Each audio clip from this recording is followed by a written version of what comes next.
Where's the money? Where's the money? Black Lives Matter, where's the money, bro?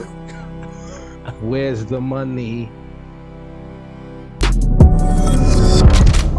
What's up, guys? It's your boy Benny. Sometimes it's nice for expectations to be met and for the world to simply lock into place the way that you want it to, right? So here's what we know about the Marxist. A Marxist is a dirty, smelly, lazy, useless person, just like Karl Marx himself, named after Karl Marx, who's a greasy, gross, sticky stuff in his beard, absolute loser who just sat around and not taking showers and writing garbage all day because he was a trust fund baby, did nothing useful with his entire life, provided no one anything of goods or services, didn't do anything but wrecked countries forever, and probably be the number one person I would disappear from history if I could.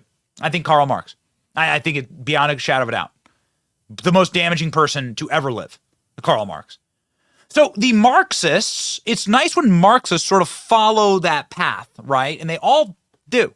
They're all lazy slobs who provide nothing of usefulness to society, but complain and cause enormous erosion to the good things in society.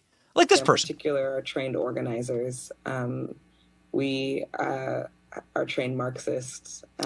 You're trained Marxists. We are Who are you?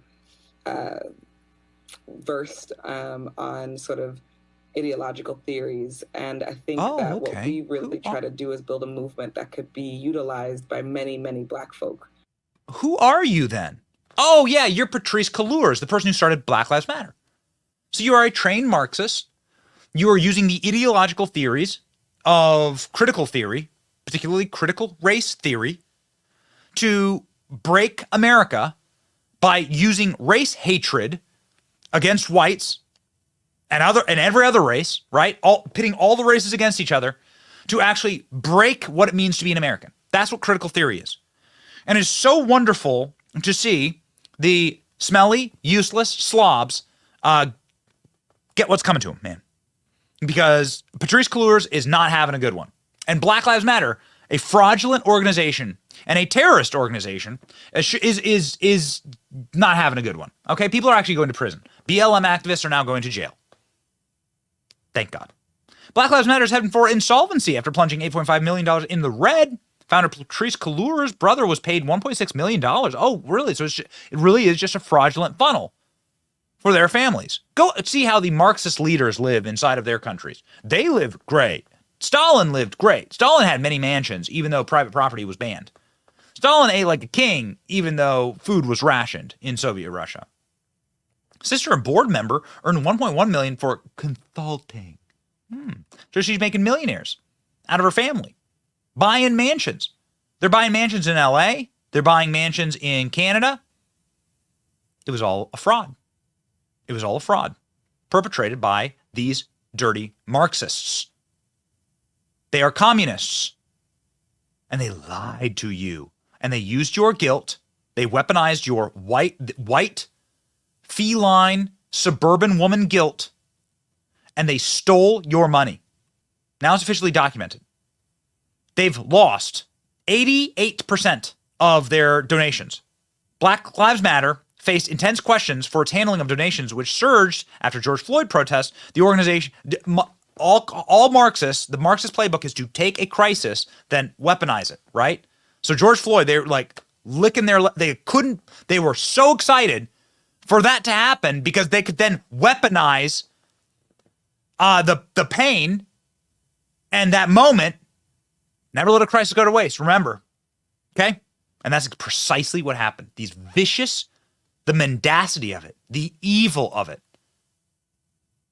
Of course, we now know, according to George Floyd's own autopsy, official autopsy, that he didn't die based on any type of asphyxiation or damage to his head or neck. He died based on the enormous amount of drugs that he had in his system, including fentanyl. So other than buying mansions for themselves, Black Lives Matter is officially bankrupt. They bought all their mansions. They're bankrupt now. So where do bankrupt people go to launder their money? Well, Patrice Cure is now using performance art to confront exhaustion. Got it?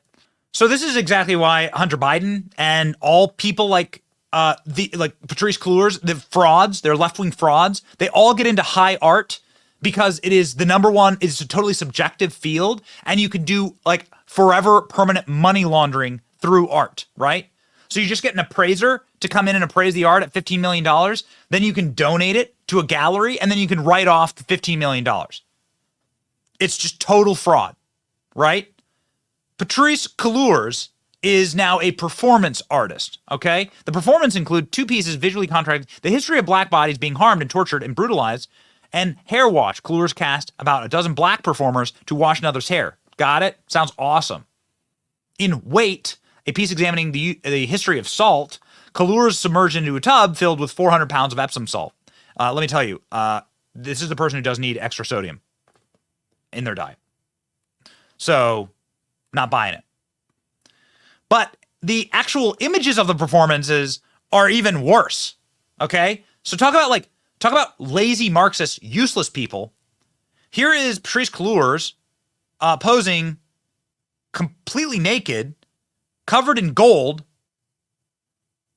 every square inch of her body painted in gold, and all these people looking extremely, extremely uncomfortable. Like, oh my God, what going on? This is what this guy say. This lady's like, I didn't think they. For the first time ever, uppity white liberals are publicly and completely, totally embarrassed to be supporting BLM or Gold Lives Matter, whatever this would be. What even is this? Well, ladies and gentlemen, it's money laundering. It's further money laundering by the Black Lives Matter organization. Chris Rufo here saying on Twitter, I wanted to see what Patrice Cure has been up to since she resigned from the organization. She is now a modern artist. I do think it's particularly interesting how in the old scriptures, you essentially built a golden calf, right? The Israelites build a golden calf to defy God and to insult God and his salvation. And here you have Patrice Cure turning herself into the golden calf, right? Worshipping herself. Really, it's poetic. She is now the golden calf. She's worshipped herself. She's turned herself into like a goddess here. Whew, man. Ugh. Glad I wasn't on this show. And I've already had lunch. And now she's going to then continue to milk the golden calf through money laundering. Patrice Cure debuts LA performance art piece that sees her lead a group of women in white dresses tied together by their hair. Check this out. This is what your donations are being money laundered to. They're all wearing Crocs, by the way. In case you're wondering how artistic this is. They're wearing Crocs. There you go. Final question I have to ask about this. Other than whatever these women are being paid, and I feel sorry for all of them. Has Patrice Cure done anything to help the black community? Wait, so $90 million worth of donation, $100 million worth of donation is like rounded up. Other than these women right here, who maybe they're getting paid, maybe they're not. Has Patrice Cure ever used any of that money to help black people? Like, have we been able to come up with a single instance where Black Lives Matter has helped the life of a black person? No? Nothing? Our friend Candace Owens went on Tucker Carlson's show to talk about trying to confront Patrice Cure and causing Patrice Cure to have a apoplectic meltdown on social media before finding herself in a bucket of salt. Right? There you go. In a legendary clip from Tucker Carlson's show. Tucker just told way too much truth. Candace Owens joined him. Check this out. Triggering the dirty Marxists who are so useless, such slobs, and who fancy themselves gods in society, right? Who fancy themselves golden gods in society. I'm sorry to do this to you. Candace, please, take it away. Go. Remember the BLM movement, May of 2020, when every high school girl in America was absolutely required to put a black square on her Instagram page? Remember that? BLM, everyone's for BLM. Mitt Romney marched with BLM. What was that? Well, it was a scam. Actually, it turns out it was a scam. And it really hurt the country. Candace Owens has done an entire documentary on this. It's called The Greatest Lie Ever Sold, George Floyd and the Rise of BLM. For the documentary, she showed up to the gated mansion in Laurel Canyon, Los Angeles, owned by BLM co-founder Patrice Cure. Cure then posted a video on Instagram complaining about Candace Owens' reporting. Watch this. So we are headed to Laurel Canyon. We've yet to see any black people in this neighborhood. So there's definitely somebody home. Hello. I was just looking to speak to whoever is at this property. Sir? Hello? I don't know if he's going to get someone. I see a very cute German Shepherd, it looks like. This morning, I woke up to Candace Owens being outside of my house with a news crew. I can't see how this purchase helped black lives anywhere in America. I can't even find a black life on the property. The dog's not even black, so there's that. And so they're literally trying to destroy us. They're trying to destroy me. They're trying to destroy the movement. And I just need us to be stronger. When you live in a multi-million-dollar home in Laurel Canyon, it can be hard. Candace Owens is the person who caused the suffering you just saw. She's the producer of the brand new documentary, The Greatest Lie Ever Sold, George Floyd and the Rise of BLM. One of the bravest people we know and one of the smartest joins us tonight. Candace Owens, thanks so much. First of all, thank you for doing this. It's like that whole moment is forgotten. Why did you think it was important to make a documentary about it?